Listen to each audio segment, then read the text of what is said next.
Mais uma vez, paz a todos. Eu quero convidá-los a abrir as Escrituras no Evangelho segundo escreveu São Marcos. Iremos ler 2 versículos no capítulo 1. Marcos, capítulo 1, versículo 12 e o versículo 13. Evangelho segundo escreveu São Marcos, capítulo 1, do versículo 12 ao versículo 13. Todos acharam? Amém? Ainda tem gente que não achou? Evangelho segundo escreveu São Marcos, capítulo 1, do verso 12 ao verso 13, que nos diz assim: Logo o Espírito o impeliu para o deserto, aonde permaneceu 40 dias, sendo tentado por Satanás. Estava com ele feras, mas os anjos o serviam. Amém? Deus Todo-Poderoso, louvamos ao Senhor mais uma vez nessa noite e agradecemos, ó Pai, pelo Teu amor glorioso, pelo Teu amor gracioso, ó Deus, que foi derramado assim sobre as nossas vidas. Deus em Cristo Jesus, que o Senhor nos abençoe com a Tua palavra, que o Senhor fale aos nossos corações, nos fortalecendo, Deus, nesta noite, para que, ó Deus, tenhamos assim força, vigor do Senhor, para enfrentarmos, ó Deus, toda e qualquer dificuldade, a qual, ó Deus, a Tua igreja, a qual, Senhor, individualmente cada irmão venha viver. Em Cristo Jesus, a Tua palavra é que nos sustenta, é que nos cura, é o que nos orienta, é o que nos impulsiona a sermos pessoas mais parecidas com o Teu Filho amado Jesus. Amém. Meus irmãos e minhas irmãs, a mensagem de hoje, ela tem por título Deserto, um local de preparação. Desertos são locais áridos, são locais estéreis, são locais inóspitos, onde existe ali altas temperaturas durante o dia e baixas temperaturas durante a noite. Desertos são locais aonde aquilo que você planta não dá. São locais aonde a falta de umidade da terra faz com que aquilo que se semeia, ela não desenvolve. Viver em um ambiente desértico é extremamente difícil. Às vezes nós nos perguntamos porque existe um êxodo muito grande, e isso no passado havia uma frequência muito maior, de pessoas que moravam no sertão nordestino viajar para o sul, porque essas pessoas não se desenvolviam ali naquele local. E aí quando a gente para e pensa sobre a região aonde Jesus viveu, a região do Oriente Médio, nós percebemos, meus irmãos, que as planícies ali estão sujeitas a altas temperaturas, longas secas, e isso faz com que aquelas terras se tornem locais estéreis, locais inóspitos.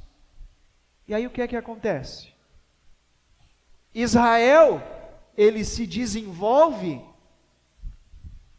em uma terra semelhante, uma terra similar. Quando nós vamos analisar o Antigo Testamento, os hebreus, eles usaram uma série de palavras para nomear esse tipo de lugar. Uma das palavras usadas pelos hebreus era Midbar, o deserto de Midbar. Midbar quer dizer pasto, ou seja, pastos desérticos. Uma outra palavra usada pelos hebreus era o Arabá, que quer dizer esterilidade. Locais completamente estéreis, locais onde você planta e não nasce nada. Uma outra palavra usada pelos hebreus era Yeshimon, que quer dizer desolação, solidão.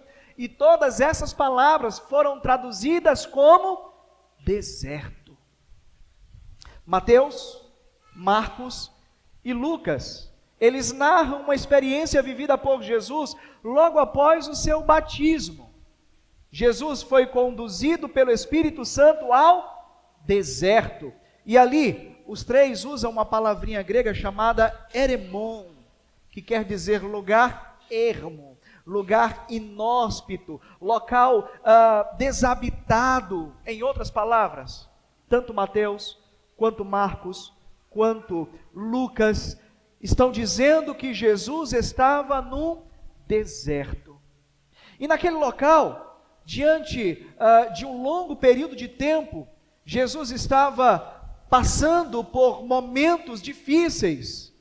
E por que não dizer, um dos piores momentos do seu ministério. Talvez, não somente pior, né? não pior do que o processo de crucificação, mas aquele momento em que Jesus estava no deserto, foi um momento extremamente difícil no seu ministério. Jesus, ele foi tentado pelo inimigo. Jesus foi tentado por Satanás.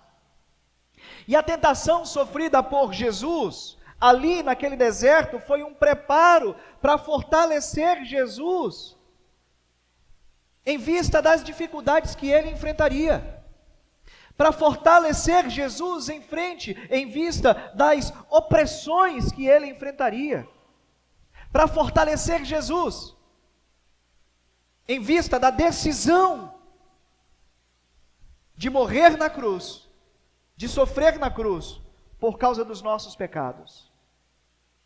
Quando nós nos debruçamos sobre o Salmo de número 22, nós vemos Jesus dizendo: Senhor, por que estás tão distante?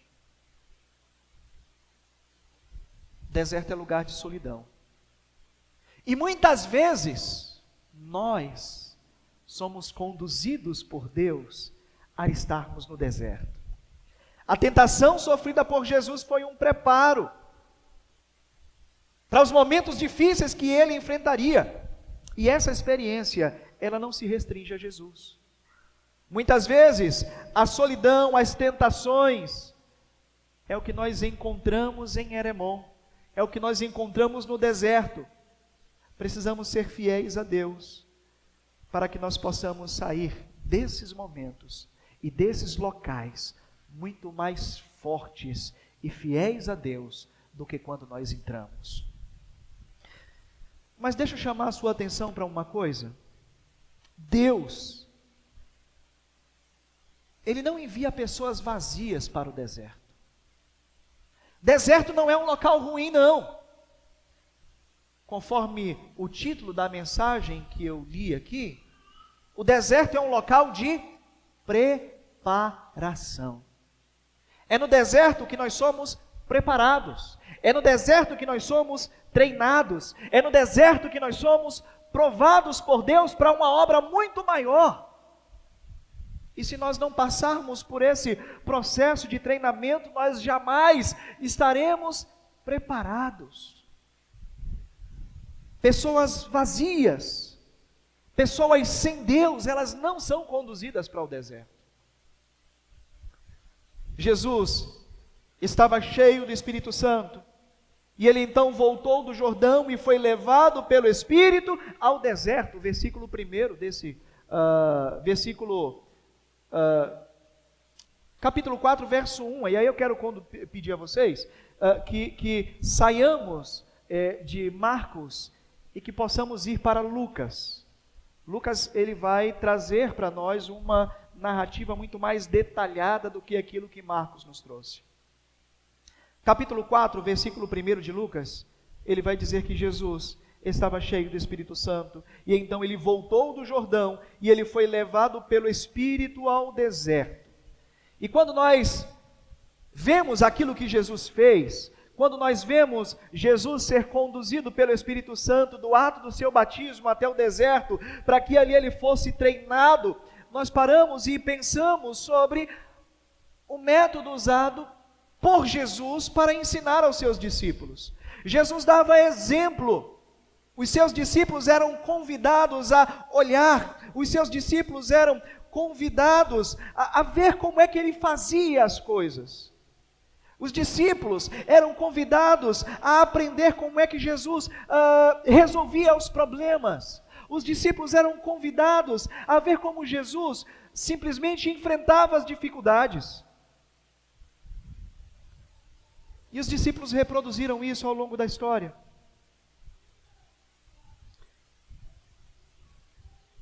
E ainda que questionado por João Batista, Jesus ele desceu às águas. Hoje nós tivemos aqui a profissão de fé de mais irmãos que desceram às águas. Jesus ele dá exemplo de compromisso. Jesus ele dá exemplo de atitude. Estamos estudando aqui Filipenses, né?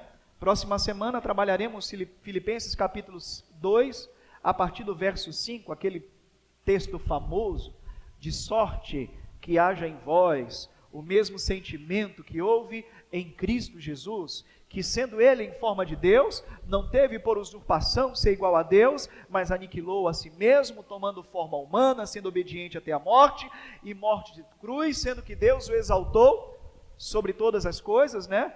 Exaltou o seu nome acima de todo nome, e que ao nome, diante do nome de Cristo, todo joelho se dobre, e toda língua confesse que Jesus Cristo é Senhor, para a glória de Deus Pai. Jesus não precisava ser batizado, mas ele olhou para João Batista e disse assim: João, importa que eu passe por essa situação, é importante que eu seja batizado. Jesus estava dando exemplo, Jesus estava dizendo para os seus discípulos: vocês precisam viver o compromisso. Você precisa viver o compromisso com as Escrituras, e somente após descer às águas é que Jesus foi conduzido para o deserto. Eu não estou dizendo aqui, meus irmãos, que as pessoas que não são batizadas não vivem momentos de angústia, que não vivem momentos de dúvidas em relação à sua fé. Não é isso. Mas eu estou dizendo, ou melhor, as Escrituras estão dizendo que somente aqueles que têm compromisso com Deus é que são levados pelo Senhor para o deserto, para que ali eles possam aprender mais do Senhor, para que ali eles possam se envolver mais com o Senhor, para que ali eles possam desenvolver os seus dons, para que ali ele possa desenvolver a sua certeza. Essas pessoas são conduzidas por Deus para o local de desolação, para que elas possam ali ser aprovadas pelo Senhor. Moisés, durante o seu ministério, vagou por 40 anos no deserto. Elias, homem cheio do Espírito Santo de Deus, esteve só, e ele caminhou no deserto até chegar a se encontrar com Deus no Monte Horebe. Foram pessoas que estavam cheias de Deus, eram pessoas que viviam um compromisso com Deus, eram pessoas que trabalhavam na obra de Deus, e mesmo assim, essas pessoas foram conduzidas para o deserto. Você sabe o que é que acontece no deserto? Batalhas espirituais. É no deserto que nós encontramos quem de fato somos. É no deserto que a nossa fé, ela é provada. É no deserto aonde professamos, de fato, a nossa crença, o nosso apego, a nossa confiança em Deus. E tem gente que está no deserto e não sabe. Esse é um problema. Tem gente que está vivendo momentos dificultosos, e foi Deus que colocou você aí para que você seja provado e aprovado, e você ainda não se encontrou.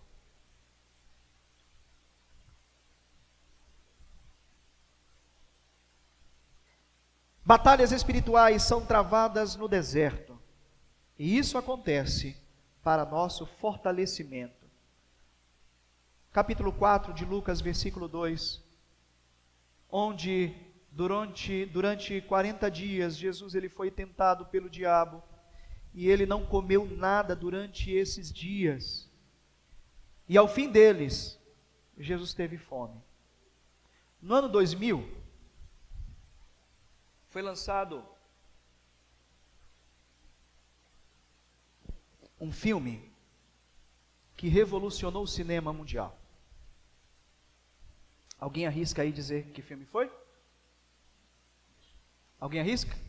No ano 2000, foi lançado um filme que revolucionou a forma de se fazer cinema. Matrix.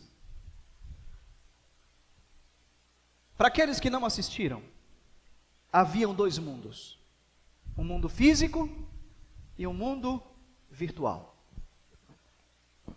Quando o protagonista estava no mundo virtual, ele lutava, ele pulava de prédios, ele desviava de balas. Aí minha esposa diz assim: é muito mentiroso. Mas quando ele estava no mundo físico, ele não podia fazer essas coisas. Mas cada golpe, cada pancada, cada machucado que ele sofria no mundo virtual, refletia diretamente no seu corpo físico. Quando a gente traz essa ilustração desse filme para a ideia do mundo físico e do mundo espiritual, nós precisamos entender que as batalhas travadas no mundo espiritual, elas refletem nosso corpo. Jesus sabia da batalha espiritual que ele iria travar, encontrando-se com o inimigo. Havia ali um encontro marcado entre Jesus e Satanás. Tudo poderia acontecer. Jesus estava em jejum. Jesus estava em oração.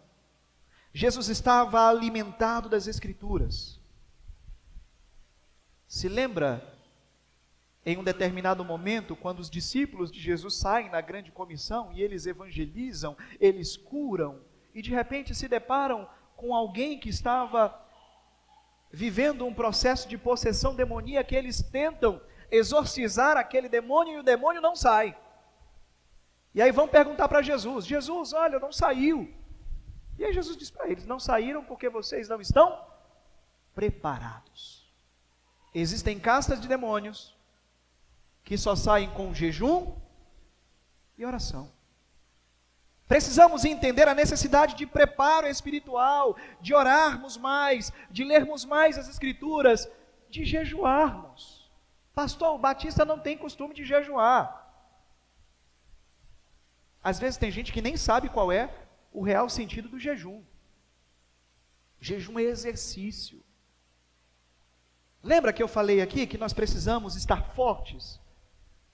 Quando nós conciliamos o jejum, a oração, a leitura da palavra de Deus, nós estamos nos fortalecendo espiritualmente.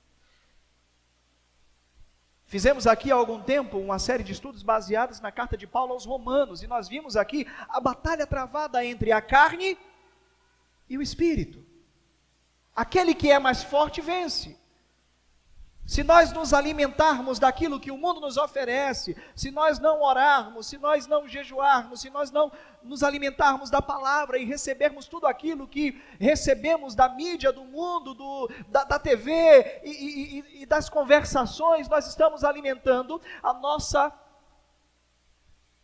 carne, a nossa natureza pecaminosa, e estamos mais tendenciados a nos inclinarmos ao pecado.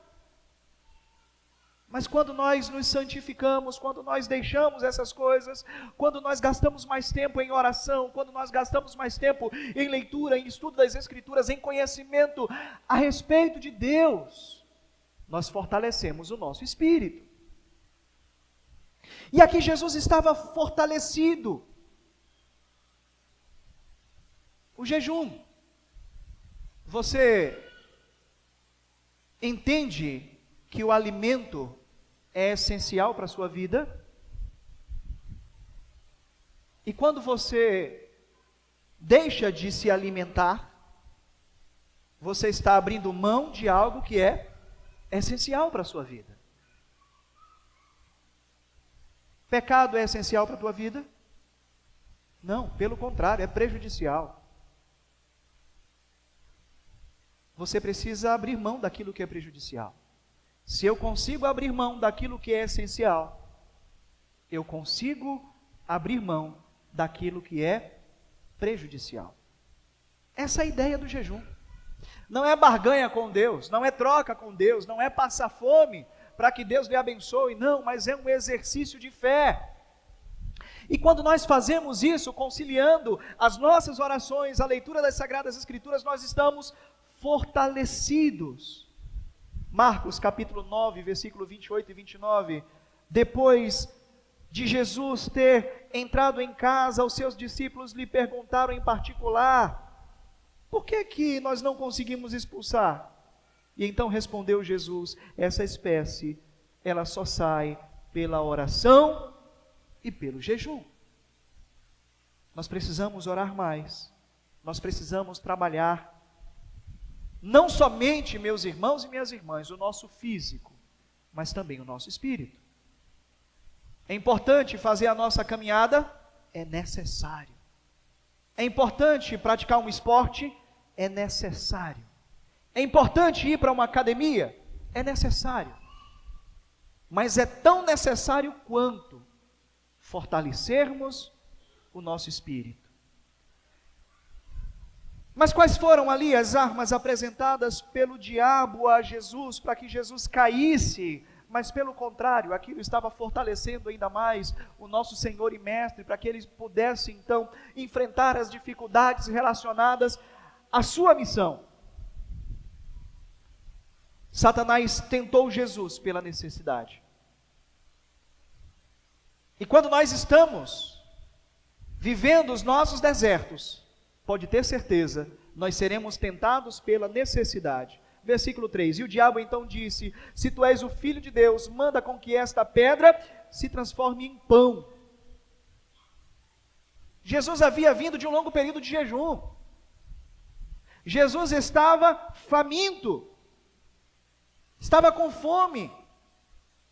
Lembra que Jesus estava no deserto, e o deserto é uma terra inóspita, e o deserto é uma terra árida, e o deserto é uma terra estéril. Não havia nada ali que Jesus pudesse comer, que Jesus pudesse se alimentar.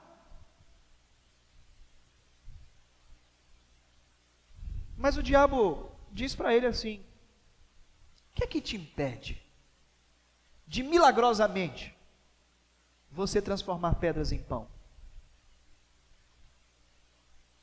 De você, num passe de mágica, transformar um elemento em outro? O que é que te impede? Talvez você diga: pastor, Jesus transformou água em vinho. E a propósito, esse foi o seu primeiro grande milagre. Jesus multiplicou os pães e os peixes, e isso foi notório a todas as pessoas. Entenda que aquilo que Jesus fez não foi para benefício próprio, mas Jesus fez para alimentar a fome do povo, para suprir as necessidades do povo. O deserto será um local inóspito, um local terrível. No deserto você será tentado a seguir pelo caminho mais fácil. E transformar pedras em pães era mais fácil para Jesus. Estava em suas mãos. Quando vivemos no deserto, nós somos tentados a fazer da forma mais fácil. Nós somos tentados a seguir o caminho mais curto. Quando estamos no deserto, nós somos tentados a vivermos o processo de corrupção, pular fases em benefício próprio. E aí a gente lembra de Israel, que ele podia simplesmente sair de um lugar direto para a terra prometida, mas Deus fez com que ele vagasse por 40 anos no deserto. Israel não teve chance de fazer o caminho mais fácil, mas Deus o manteve no deserto. Mas Deus estava com ele. Deus estava alimentando daquilo que ele proporcionava. Deus estava o fortalecendo, o preparando para as batalhas que seriam enfrentadas no processo de tomada da terra. Se você está no deserto, Deus está te preparando para grandes trabalhos. Não entenda o deserto como um local ruim, mas um local onde Deus está te preparando, para que aquilo que você faça, conforme a vontade dEle, alcance a vitória, alcance o objetivo qual Ele tem determinado. Você precisará de dinheiro, você precisará de amigos, você precisará de atenção. No deserto, você precisará de intimidade. Faça como Jesus, não se deixe corromper. Versículo 4, Jesus respondeu, está escrito, que nem só de pão viverá o homem, mas de toda a palavra que procede da boca de Deus. Ainda que você sinta-se tentado, como Jesus foi tentado, não se dobre, não siga o caminho mais curto, mas confie no Senhor. Aqueles que estão no deserto serão tentados pela ambição. Olha só o que é que nos diz aqui. O diabo o levou a um lugar alto e mostrou-lhe num relance todos os reinos do mundo e lhe disse, eu lhe darei toda a autoridade sobre estes e todo o seu esplendor, porque me foram dados, e eu posso dar a quem eu quiser. E então, se você me adorar, tudo será seu. Olha só que tentação dos infernos. Jesus estava com fome, Jesus estava fraco. Eu imagino que Jesus já pensava a respeito do seu ministério, a respeito dos seus discípulos que seriam conquistados, das dificuldades que ele vivenciaria enfrentando a cruz do Calvário, das dificuldades que os seus discípulos enfrentariam na propagação do Evangelho a outros países no mundo. A ambição, meus irmãos, é um forte desejo de poder, é um forte desejo de riquezas que se desenvolve no coração humano. E eu disse na introdução da mensagem que o deserto é um local árido, é um local desolado, aonde Deus e aonde todas as pessoas parecem não estar. Quando nós estamos no deserto, nós nos sentimos sós. E quando estamos sozinhos, longe dos olhos alheios, nós flertamos com a consolidação das nossas ambições. A gente começa a idealizar as coisas. Se eu tomasse essa atitude, se eu fizer isso, eu vou ganhar mais dinheiro. Se eu for para tal empresa, eu vou ser melhor assalariado. Se eu passar por cima de fulano de tal, eu vou conquistar aquela vaga. Infelizmente, nós somos humanos, e muitos de nós nos pegamos pensando coisas erradas. E quando nós estamos no deserto, sozinhos, é exatamente o momento em que nós refletimos sobre todas as coisas que estão dando errado em nossas vidas, e nós temos a oportunidade de alcançar os nossos objetivos, independente do caminho em que nós sigamos. Pensamos em alcançar os nossos objetivos.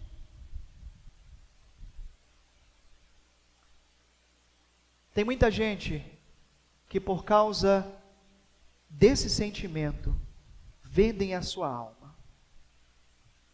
Tem muita gente que por causa desse sentimento se envolve com magia negra. Tem muita gente que por causa desse sentimento se envolve com fé que tem procedências duvidosas, que negam a fé em Cristo, que correm para beber de outras fontes. Quantos artistas, para alcançar os seus objetivos, para alcançar a fama, se entregam ao inimigo, fazem seus pactos. E muitos cristãos que estão no deserto, que não sabem que estão no deserto, acham que Deus os abandonou.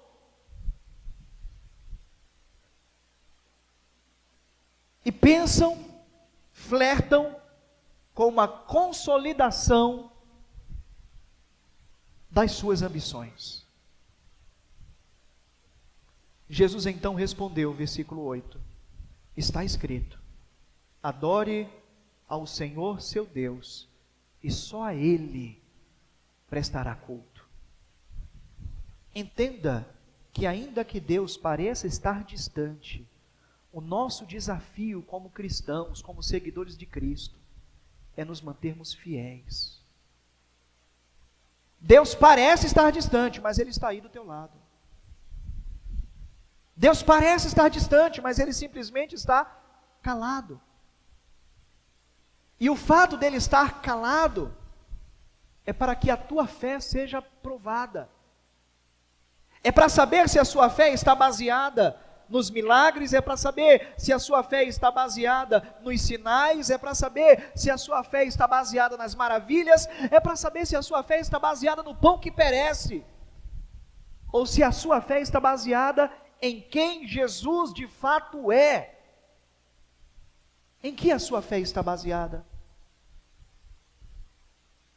Tentados pela soberba, versículo 9 ao versículo 11, o diabo então levou Jesus e colocou-o na parte mais alta do templo e lhe disse, se tu és o Filho de Deus, joga-te daqui embaixo, pois está escrito, a ele dará ordens aos anjos, a seu respeito, e lhe guardarem, e com as mãos eles te segurarão, para que você não tropece em pedra alguma.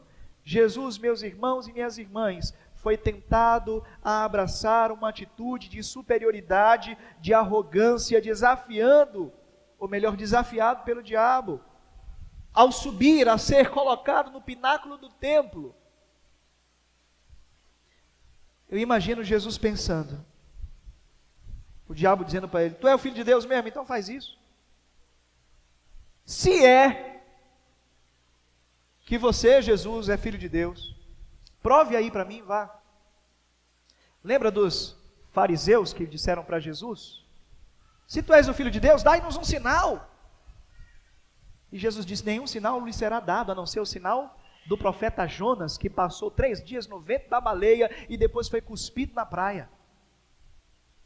E Satanás dizendo para Jesus, me dá um sinal, lança-te daqui, lá para baixo, porque a palavra diz, que aos anjos foram dado ordens, para que você não se machuque. Meus irmãos, olha só que estratégia do Satanás, tem um mistério nessa situação aqui. Se a gente parar para observar, a rotina do templo, e a estrutura do templo, Jesus foi colocado no local mais alto. O templo havia o pátio das mulheres, o pátio dos homens, e havia ali o pátio onde somente os sacerdotes acessavam e se faziam sacrifícios. Havia turnos de levitas no processo de sacrifício diário no templo de Jerusalém. Ou seja, ao ser colocado sobre o templo, todos aqueles que ali estavam veriam Jesus. E aí eu digo para vocês, quem em sã consciência, qual fariseu em sã consciência, vendo Jesus se jogando do templo e ser aparado por anjos, condenaria Jesus à cruz? Percebe a estratégia de Satanás? Era para que eu e você não fosse salvo. Era para que Jesus não fosse crucificado e que as nossas vidas não fossem salvas por Ele. É por isso que Satanás leva Jesus para o pináculo do templo.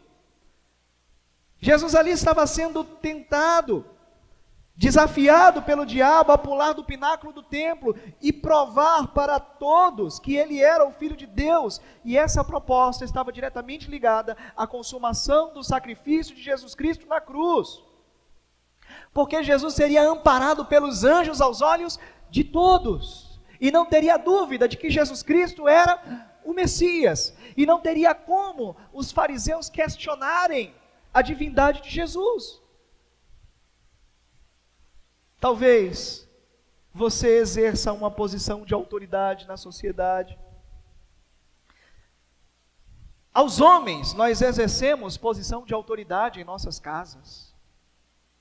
Alguns aqui que exercem posições de autoridade na igreja, no seu trabalho.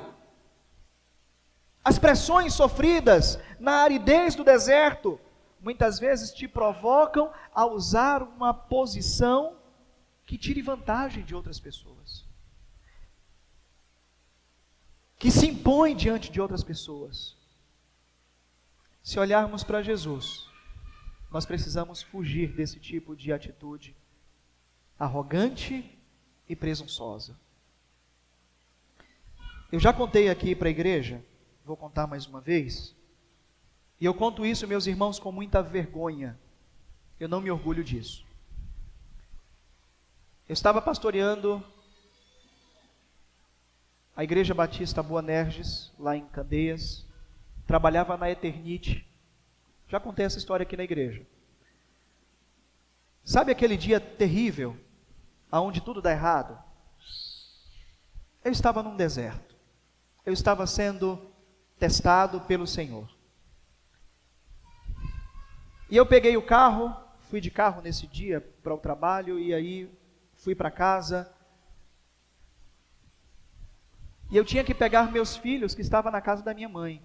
Alguns irmãos já estiveram lá na casa da minha mãe, já me acompanharam. Abner já teve, eu não sei mais. O irmão Paulo, eu acho que já teve comigo também, não? Tem um caminhozinho, né, Abner? Onde só passa um carro por vez. Só passa um carro por vez. E você tem um passeio do lado. E eu vim ali, tinha alguns carros, né, vindo, e eu subi no passeio e deixei os carros passar. Naquele tempo, eu treinava artes marciais. Estava muito focado nas artes marciais. Já era pastor. Eu volto a dizer, eu não me orgulho disso. Pelo contrário, eu me envergonho. E aí, o último carro passou, eu desci e segui meu caminho. Faltando uns 20 metros para terminar a via, pararam 2 carros na frente para que eu terminasse o percurso. Só que veio um outro carro branco, cortou os 2 carros e me forçou a subir no passeio. Sabe aquele dia que você já está uma pilha? Aí o carro parou e eu parei também. Aí o motorista lá, puxou o freio de mão do carro. Aí o que é que eu fiz? Puxei também. Aí o outro carro desligou. Aí o que é que eu fiz? Desliguei também. Saíram 5 policiais civis do carro. Era uma viatura apaisana. Eu nunca passei tanta vergonha na minha vida. Eu usei de uma posição a qual eu achava que estava correta e que era uma posição de arrogância. Aqueles 5 policiais saíram do carro, me xingando de tudo que era nome. Eu dei graças a Deus que meus filhos não estavam no carro comigo para ver aquela vergonha que eu passei. Revistaram o carro, disseram que eu estava drogado, disseram que eu estava bêbado. No final de tudo, olharam para mim e disseram assim: você acha que você é quem? Você está se confiando em quem? Agradeça a Deus, pois é um carro com 5 policiais. Porque se fosse um carro com 5 marginais, nós te mataríamos, colocaríamos você no porta-mala e jogaríamos na primeira vala. Isso me fez refletir sobre como nós nos comportamos diante de situações como essa. Tem muita gente que, por ocupar uma posição No meu pensamento, eram as artes marciais que eu estava praticando. Se houvesse qualquer coisa, eu iria me defender. Tem muita gente que, por ocupar uma posição, dá suas carteiradas e diz: olha, você me conhece? Você sabe quem eu sou?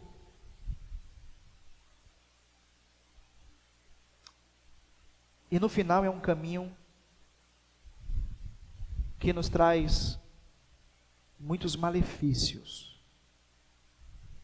Jesus teve a oportunidade de dar uma carteirada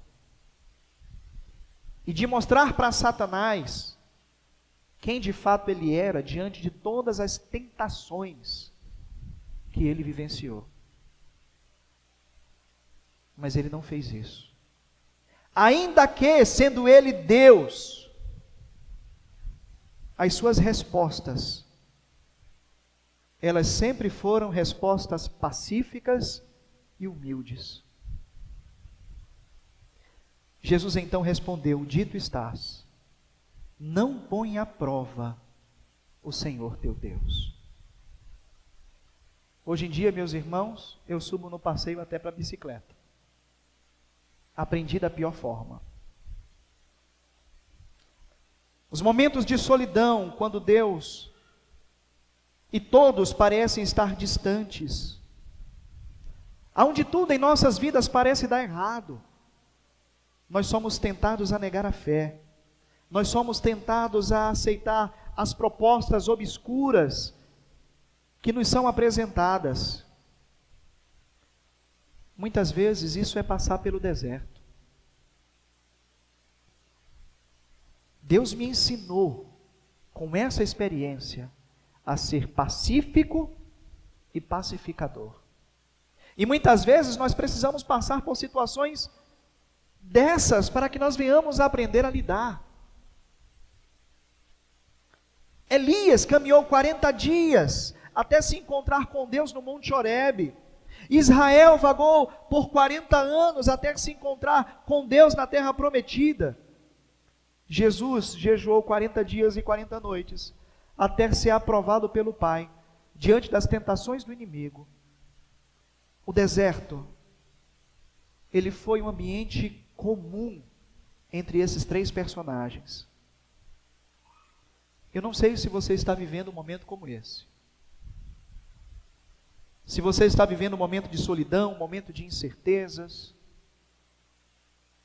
um momento de dúvida, um momento de questionamentos, entenda que o inimigo aproveitará esse momento vivido para tentar a sua vida. Assim como cada um desses personagens foi fortalecido por Deus nesse ambiente inóspito e desolado, você pode estar sendo testado pelo Senhor e preparado para coisas grandiosas dentro do planejamento de Deus. Que nós venhamos nos fortalecer, que nós venhamos exercitar a nossa fé, que nós venhamos executar a nossa fidelidade, porque se entrarmos no deserto, seremos tentados pelo inimigo. E somente Deus é que pode nos tirar dessa situação. Volto a dizer, deserto não é um local ruim. É o lugar onde nós nos fortalecemos para enfrentar aquilo que Deus tem preparado, para enfrentarmos a nossa missão, para enfrentarmos as lutas e as dificuldades do ministério, o qual Deus tem colocado sobre as suas mãos. Não é, irmão Anderson? Deus tem colocado um trabalho grande em suas mãos. E é exatamente nesses momentos em que nós nos disponibilizamos a fazer a obra de Deus, é que essas dúvidas vêm. Elias é um grande exemplo disso. Mas o Senhor deu vitória ao seu servo e dará vitória a cada um de vocês, em nome do Senhor Jesus. Amém. Soberano Deus e eterno Pai, Deus Criador dos céus, Deus Criador da terra, obrigado, Senhor, pelo Teu amor maravilhoso. Obrigado, Deus, pela compreensão da existência, Deus, deste local, não geográfico, mas espiritual em nossas vidas. Deste local, Senhor, espiritual, aonde achamos que estamos sós. Desse local, Senhor, que muitas vezes adentramos depois de uma grande vitória, depois de um grande trabalho, depois de uma grande obra, depois de uma grande conquista. Assim como aconteceu com Elias, depois de vencer ali os profetas de Baal, ele entra nesse deserto, ele se desespera, mas no final ele encontra o Senhor e ele é renovado para continuar a sua caminhada, para continuar a sua obra. Ó Senhor, fortalece os teus filhos, enriquece-os, ó Deus, na graça, enriquece-os, ó Deus, no conhecimento do Senhor, para que eles possam enfrentar as tentações, para que eles possam enfrentar as provações, para que eles possam glorificar ao Senhor no final, ó Deus, deste deserto. O Senhor Deus tem planejado coisas grandiosas para cada um de nós. Revela-nos, ó Deus, a Tua presença. Ajuda-nos, Deus, a compreender aquilo que nós não compreendemos. Que a Tua vontade, ela prevaleça sobre a vida de todos nós. Ela é boa, ela é perfeita e ela é agradável, ainda que nós não compreendamos. Em Cristo Jesus, Pai, ouve a nossa oração nessa noite e nos ajuda em nossa caminhada, em Cristo Jesus. Amém, Senhor. Amém. Ministério de louvores.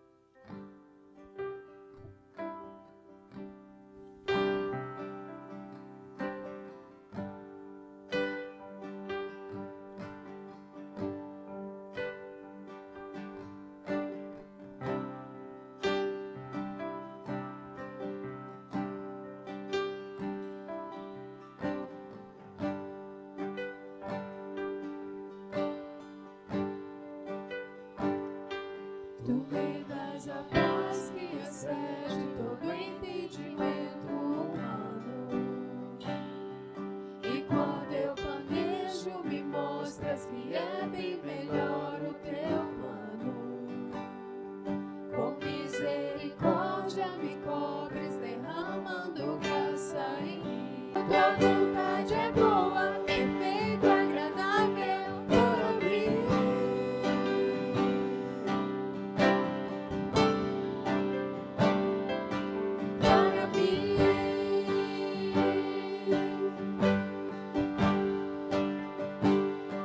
Quero conhecer-te, ouvir teus segredos.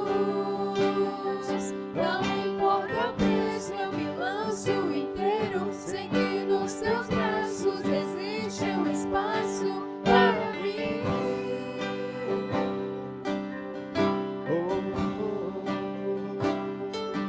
Para mim.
vontade é boa, perfeita e agradável para mim.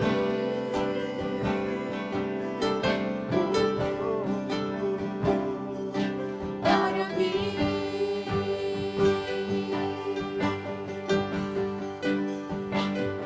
Quero conhecer-te, ouvir teus segredos. Não importa o preço, eu me lanço inteiro, seguindo os teus braços, existe um espaço para mim.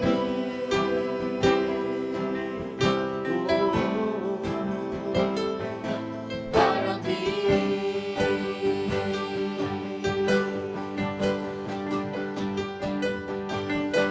E nada vai ocupar teu lugar em mim.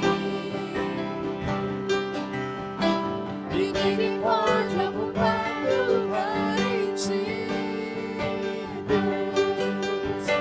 E nada vai ocupar teu lugar em mim. Eu desconheço outro amor assim.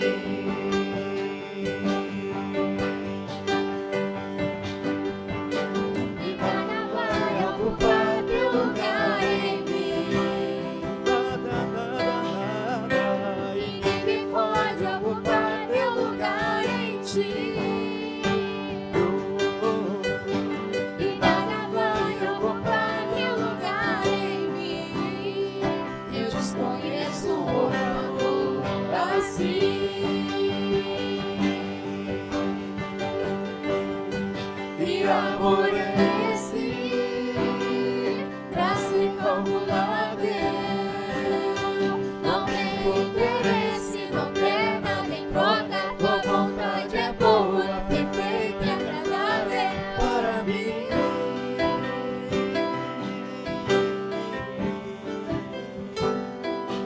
Para mim.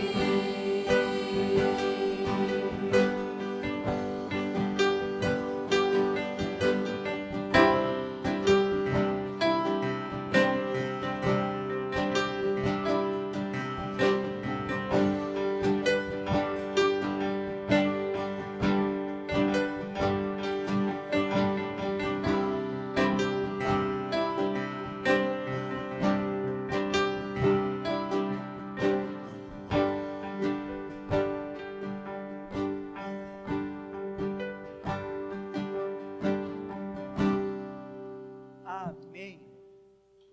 Número 6, 24, 25 e 26.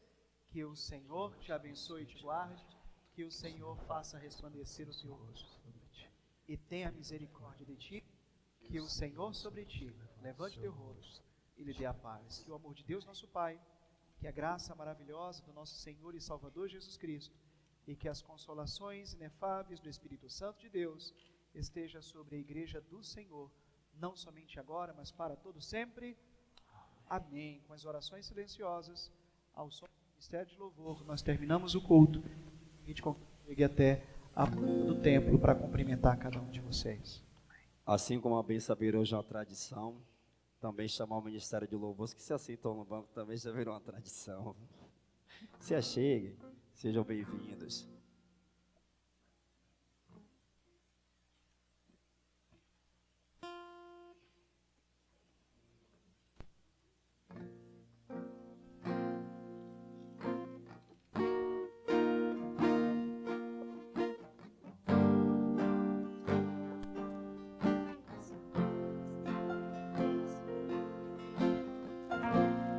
Que o Senhor te abençoe e faça brilhar seu rosto em ti e conceda sua graça e te dê paz.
as bênçãos se derramem até 1000 gerações.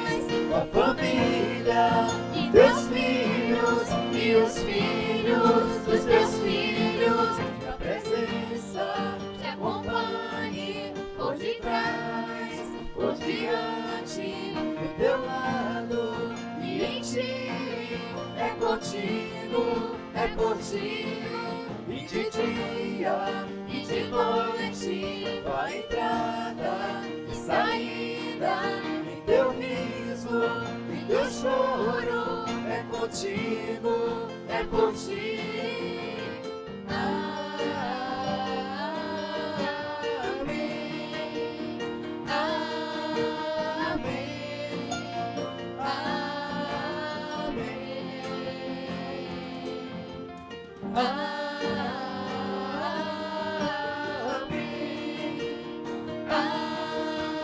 Amém. Amém.